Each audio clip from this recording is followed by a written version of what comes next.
Hello, everyone. I have chosen Tony Kushner's play Angels in America Millennium Approaches for my drama project.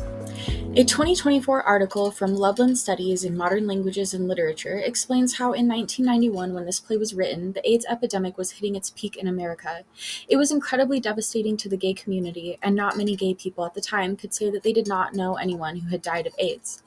With the spread of the illness came the spread of stigma and fear, as the disease was completely misunderstood by the general public. Through the queer and gender studies lens, the audience can see how Angels in America Millennium Approaches confronts the failures caused by Reagan-era conservatism and unveils that how the administration's silence and homophobia worsened the AIDS epidemic.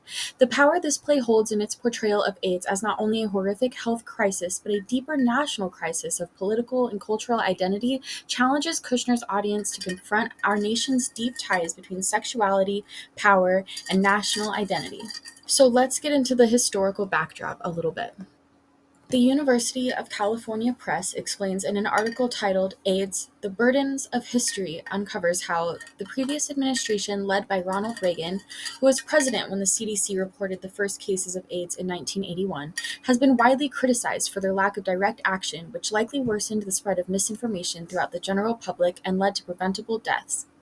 A 1987 article published by St. Martin's Press and the band Played On, Politics, People, and the AIDS Epidemic, explains that Ronald Reagan is known for only speaking out on the epidemic in 1987 after tens of thousands of Americans had already died.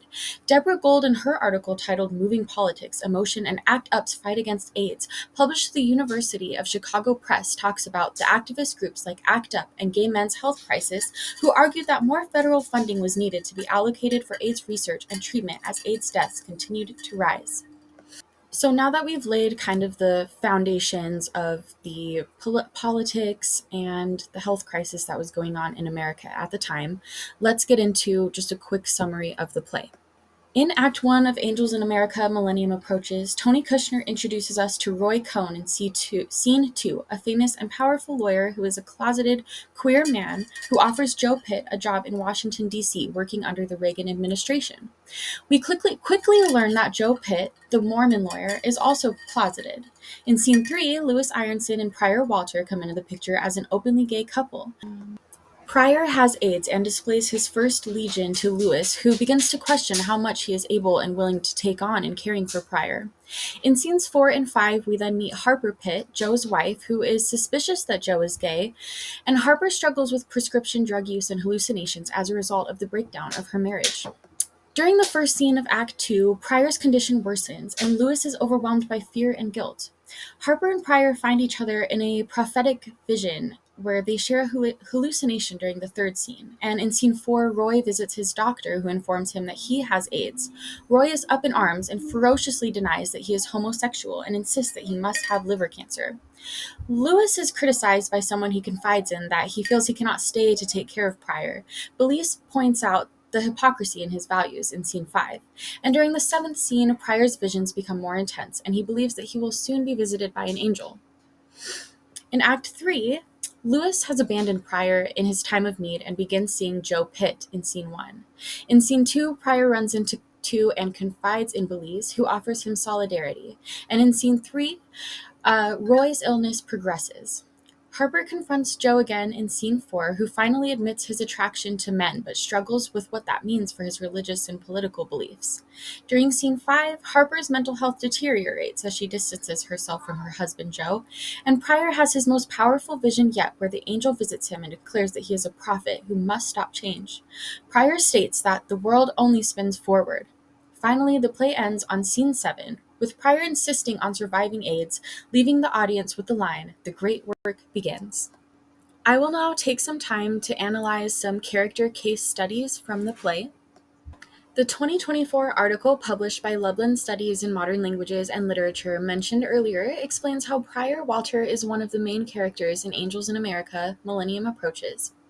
He is a gay man who is actively dying of AIDS. He is unable and unwilling to hide his condition, demanding recognition and understanding through his suffering. Pryor's plight highlights the way queer people were politicized and stigmatized throughout the epidemic. David Sevran from the Theater Journal describes how, despite his condition, he refuses to be seen as a victim and continues to live, love, and speak out to the best of his ability. His prophetic visions place him in a position of spiritual authority rather than the general stereotype that queer men were a powerless fringe minority.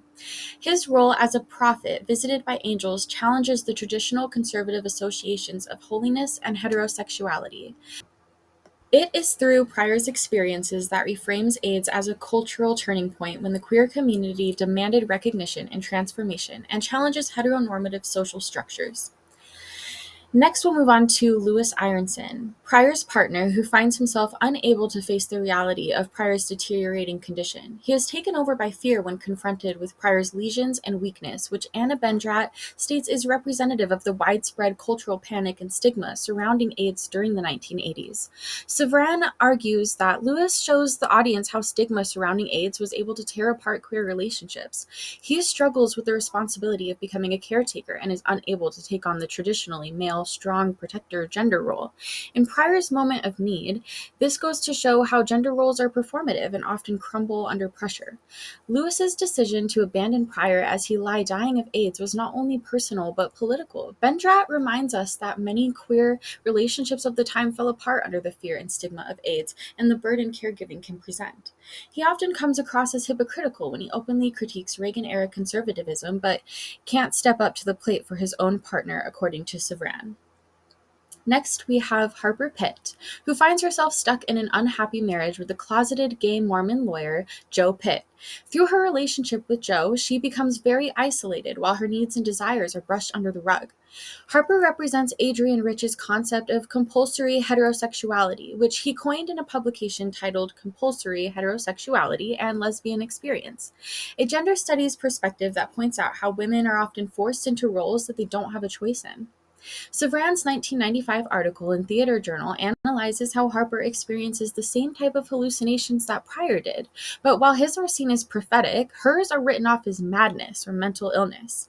The difference in their treatment points out how gender forms the basis of legitimate spiritual or visionary authority.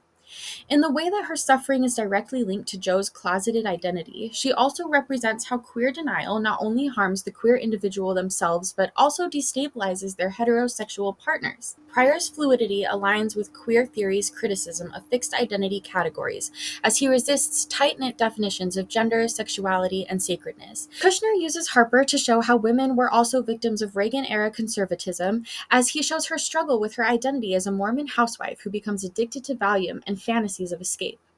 When Harper and Pryor meet in a dreamlike setting during a prophetic vision suggesting that queer men and isolated women are connected through this shared experience of inclusion and visionary insight, Harper shows us that Reagan-era conservatism played an important role in the regression of gender and identity across the nation. Roy Cohn is one of those characters that will really make you shake your head, but his actions serve an important purpose. Roy Cohn is known as a shark of a lawyer who insists that while he does have sex with men, he is not homosexual. He is the epitome of Eve Sedgwick's idea of epistemology of the closet, in the way he uses the closet as a political tool that allows him to hold onto his authority in a predominantly heteronormative environment. He exaggerates his role as an aggressive and domineering man in the way that he acts towards others as if he is trying to further affirm to himself that he's a tough man who doesn't fall into queer stereotypes.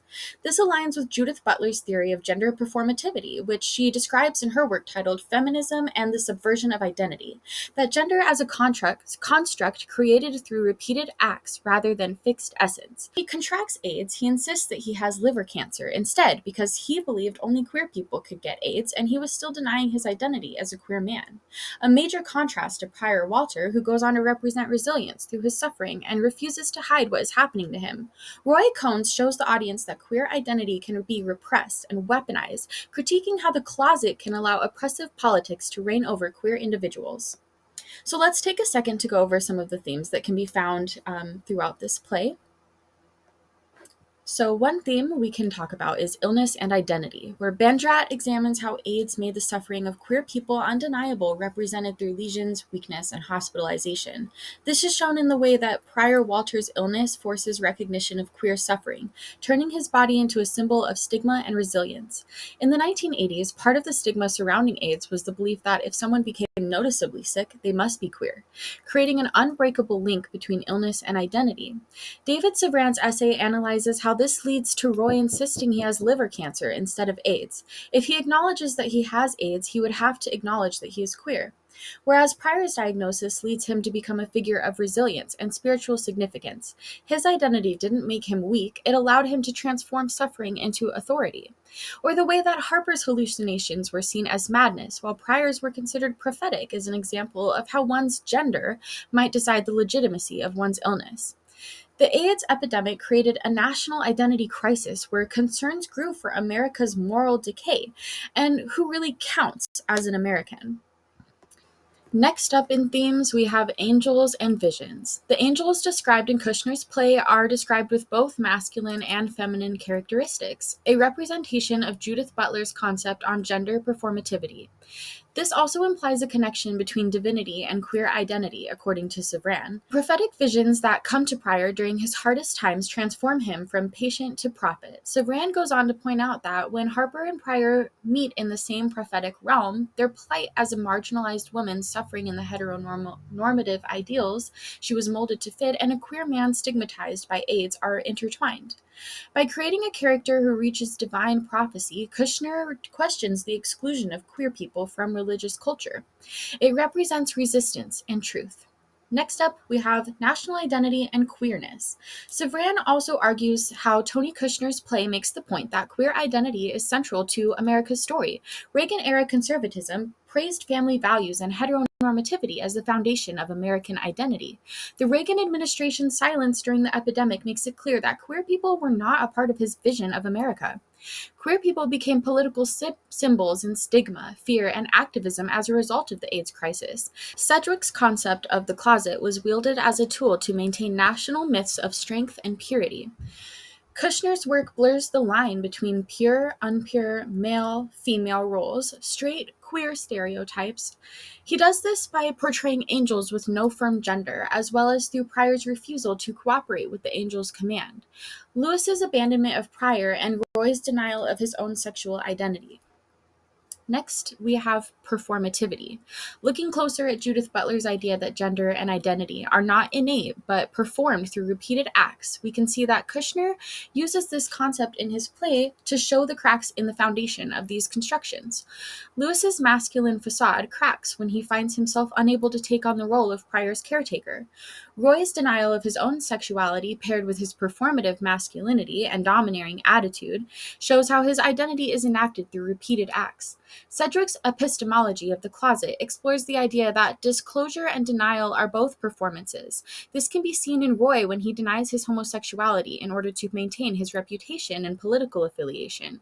And Joe Pitt is seen performing as a highly conservative Mormon lawyer who hides his same-sex relationships, an example of a performance of religious and national identity. In conclusion, Angels in America, Millennium Approaches is a drama that centers illness, queerness, and identity as national issues rather than private struggles. The way that Reagan-era conservatism failed the public during the AIDS epidemic is made clear to the audience. Kushner creates characters like Pryor, Lewis, Harper, and Roy, and tools to portray the performative nature of identity and unveil the cracks in the foundations of traditional concepts of gender, sexuality, and nationhood. The prophetic visions and visits from divine beings that played a central role in this narrative places queer identity as an important part of America's culture. Kushner's enduring message that AIDS was a cultural turning point in America's history, where the public was forced to face the realities of sexuality, power, and national identity. Pryor leaves with a call to action, to change, and to be resilient in the face of struggle and injustice. He leaves us with hope, telling us that through great work, great change